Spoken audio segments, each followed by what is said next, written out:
Gençlerden birisi dedik, siz dedi yaratılıştan bahsettiniz. Evet dedim. Allah'tan bahsettiniz. Evet dedim. Ama dedi bunlar bilimsel değil. İndim kürsüden. Çağırdım yanıma. Tuttum elinden, dedim arkadaşınız güzel bir soru sordu. Çünkü soru düşünmenin bir ürünüdür. Bizim böyle düşünen, fikir yürüten gençlere ihtiyacımız var. Dedim ki, tuttum elbisesini. Dedim bu elbisenin ipliğinden, kalitesinden, dokunuşundan bahsetmek bilimsel midir dedim. Bilimseldir dedi. Bunun ustasından da, terziliğinden de buna nasıl şekil vermiş, bedene nasıl uydurmuş bahsetmek bilimsel midir dedi. Bilimseldir dedi. Sen dedim herhalde bunu bir yerden aldın. Evet dedi. Parayla aldım dedi. Eli nereden aldın dedi. Allah verdi dedi.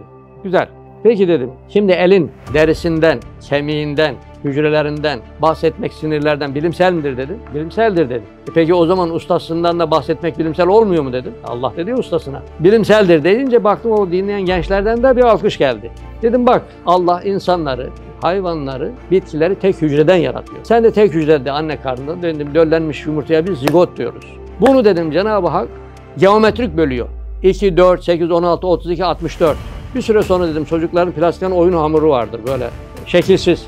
Bu halde bir kafa bundan dedim göz çıkacak. Tuttum kafasını. Buna kaç göz lazım dedim. 2 dedi. Hayır dedim. Allah bilimsel değildir diye çıkardığınız zaman geriye dedim tesadüfen kalır. Tesadüfen birden sonsuza kadar herhangi bir sayı olamaz mı dedim. 5 olur, 25 olur, 35 olamaz mı? Aynı soruyu gençlere de soruyorum diğer dinleyenlere. Dediler ki olabilir. Hadi 2 olsun. Tuttum sağ gözü nereye koyacağız dedim.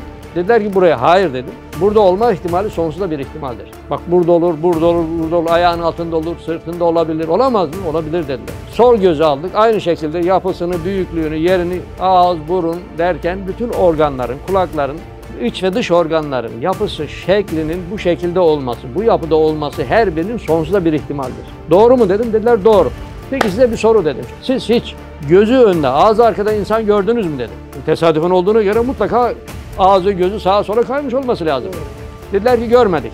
Başladım saymaya. Tavuk gördünüz mü yok, balık gördünüz mü yok, fare gördünüz mü yok, inek gördünüz mü yok, sinek gördünüz mü yok, yok, yok. Ya bütün bunları neyle izah edeceksiniz dedim ya. Bu neyle izah edeceğiz bunları? Bak bütün bunlar demek ki ancak sonsuz ilim, irade sahibi bir Allah'ı kabul etmekle mümkün. Yani Allah bilimseldir değil demekle o iş olur mu dedim yani. O tamamen ateist bir felsefenin ürünü. Bak